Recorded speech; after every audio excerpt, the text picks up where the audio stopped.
Hi, my name's Amanda, and I had a double lung transplant when I was 1.5, and I'm probably gonna need another. So that was 4 months ago. That video is when I first went to Cleveland Clinic for an evaluation for a second lung transplant. I have since gone back for a follow-up, and I'm just gonna give you the updates.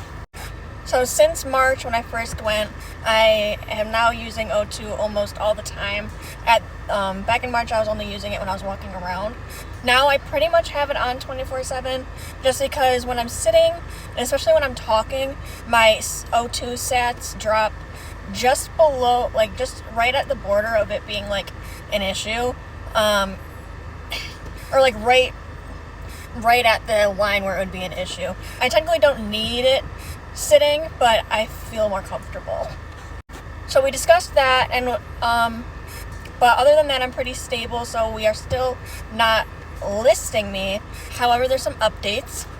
So when you're going to get an organ transplant, they test all of the antibodies that you have. And because if you have high antibodies, it can be harder to find you a match. And guess who has high antibodies? So that could be an issue.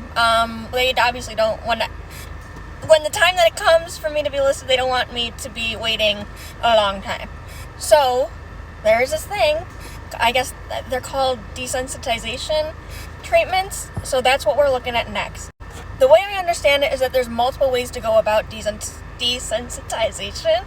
So my doctor over in Cleveland is taking my case to the transplant board to ask all the other doctors and also the immunologist their input on what route we want to go for me. And so I should be hearing back soon about what they decide, I think. But otherwise, if not, I am now going back for a follow-up in 2 months. Last time it was 3 to 4 months. Now it's 2 months, so that we can discuss this whole desensitization thing, and also due to the fact that I am having more shortness of breath and I am relying on the oxygen more. So yeah, that's about it.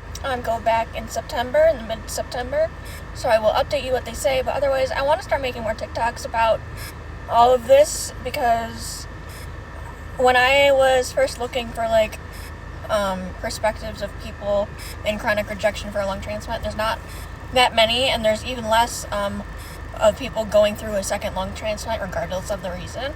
So I kind of want to document my journey, even if I'm not at the actual point of transplant yet.